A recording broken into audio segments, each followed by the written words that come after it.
Cindy, sorry pero pwede bang tabi mo muna yung sasakyan? Ha? Why, Eric? Sige. Cindy, sorry pero hindi talaga ako pwede umalis na hindi naayos ang problema eh. So, paano mo isa-solve yun? Papakasalan mo yun? Hindi ko alam eh. Sa ngayon, gusto ko muna makapag-isip. Gulong-gulo na ako eh. Gumugulong yung utak ko. Hay nako, ang sabihin mo, nag-worry ka doon. Hindi mo pa masabi, ikaw ang magulo, Eric. O ayan, bukas na. Umalis ka na. Oh, what are you waiting for? Umalis ka na, puntahan mo na yun.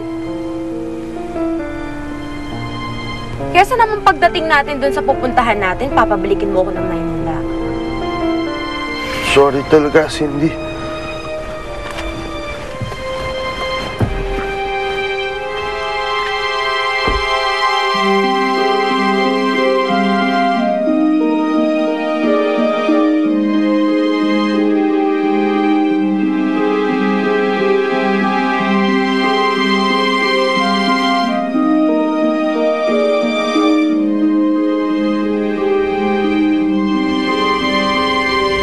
Graciela,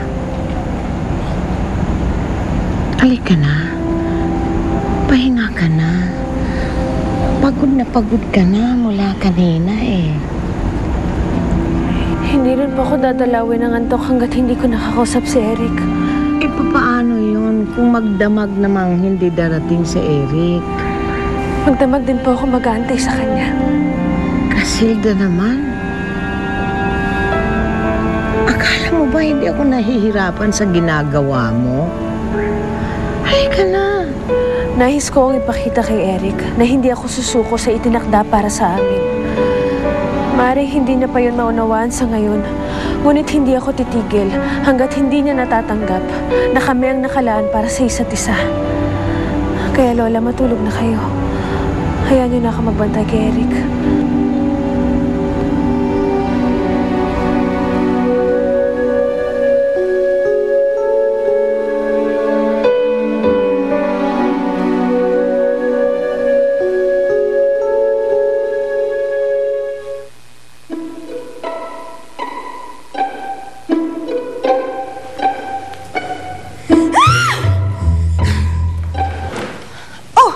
Cindy, what happened? Akala ko magbabakasyon kayo ni Eric. Eh kasi ang gulo niya. Alam mo yun, hindi na nga natuloy ang kasal nila ni Griselda.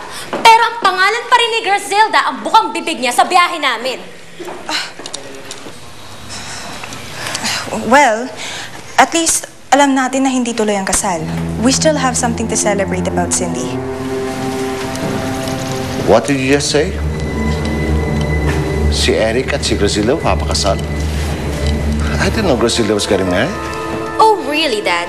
Hindi mo rin ba alam na kina Eric nakatira ngayon si Griselda? Pati si Leon Dominguez na lolo ni Eric, iniuto niya. Wait, si Eric Dominguez na ex-boyfriend mo, apo ni Leon Dominguez? Exactly. Kaya nga laging pinoproject ng Griselda yun si Eric eh. Kasi gusto ni Griselda ang money niya. Puti na lang hindi natuloy ang kasal nila. At hindi matutuloy ang kasal dahil sa'yo. Cindy, ano naman itong pinanggagawa mo? What? Tama ba na ako na naman ang pagdudahan niyo na may mali? Dad, let me remind you. Ako ang inagawa ni Griselda ng boyfriend.